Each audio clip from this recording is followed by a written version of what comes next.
Accenture's Life Trends report is a really easily digestible way to understand all the changes and the challenges that are impacting our customers at the moment. What's happening in people's everyday lives, not just when they're in customer mode, but when they're just living their lives, spending time with their friends and family. Life Trends, where we take an annual look at what I think of as a triangle between business, human and technology. What's happening in the middle of that triangle, which we need to pay attention to when we're thinking about designing or communicating products and services. So it helps marketing leaders quickly identify where and what their decisions need to be to make sure they're as relevant as possible to what's going on in the world. Cost of hesitation and trust is making the purchase cycle longer.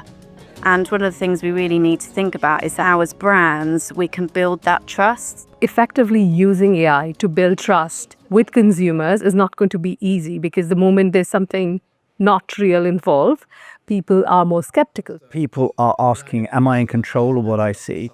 Is this real, what I'm looking at? And they're asking, am I safe when I click on this particular link? So we talk a lot about trying to deliver frictionless journeys to consumers, but actually are there moments when they need a bit of friction to pause and reflect on whether we are who we say we are? So just hearing experiences of people around the table and how they are effectively using AI was perhaps the most insightful moment for me. If last year was the year of AI wow, as we started seeing this incredible technology, this year is really the year of AI how. How do we put it to work, and what does that mean for marketing? Test, learn, and scale. And by doing that, you can do incredible things. Parent Trap is all about the relationship between children and technology, but particularly social media and smartphones. Parents and teachers coming together to ban smartphones at schools. New York State, Australia, the government are banning social media for under 16s. We're seeing significant shifts here, and this matters for the marketing mix. Because if you think I'm just talking about children, I'm not. I'm talking about families. And families, of course, is a very big demographic. How you reach them, how you engage with them, how you think about your brand and its relationship with younger people, that's going to have the spotlight on it over the next few years. The impatience economy is about the milestones of life, how reaching the things that we will expect in our lives has become increasingly challenging. Everything is fast and consumers are trying just to find their own solutions. People increasingly being impatient to achieve big things in health, wealth and happiness. So big life goals. People are taking their inspiration and their advice from influencers, from human voices. And away from traditional organisations. We're seeing people speak to communities before they go and speak to their doctor, or speaking to ChatGPT before they go and speak to their financial advisor. And brands have to pay attention to that, because this is about relatability and about how they go to market and talk with people about the things that matter to them. As brands, we need to also build trust with our employees.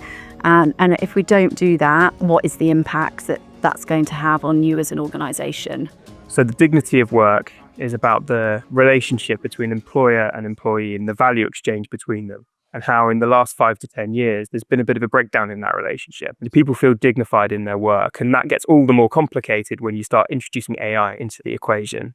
We've seen a significant backlash to some organisations putting AI bots on their organisational charts. Because what does that say to me is that you value me as much as you value a line of code, and that speaks to dignity. So we think this is a really important trend, and one that is evolving almost by the week or the month as technology advances.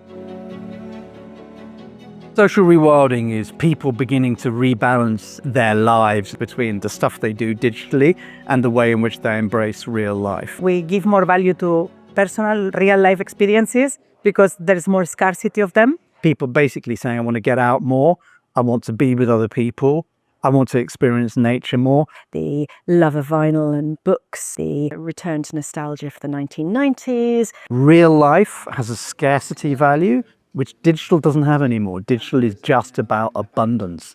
And that matters again to the way we frame brands, the way we communicate them, the way we talk about our businesses, and the places we go to engage with customers. So there's some definite trends today that I know people will use to inform the marketing decisions they make, but also to increase their human understanding and look at where the potential for innovation is in the future. The marketing mix is changing quite dramatically. We're seeing big themes coming through of trust. If you're not thinking about that stuff when you're thinking about how do you structure and shape product, services, communications, you're likely to miss your market. It's as simple as that.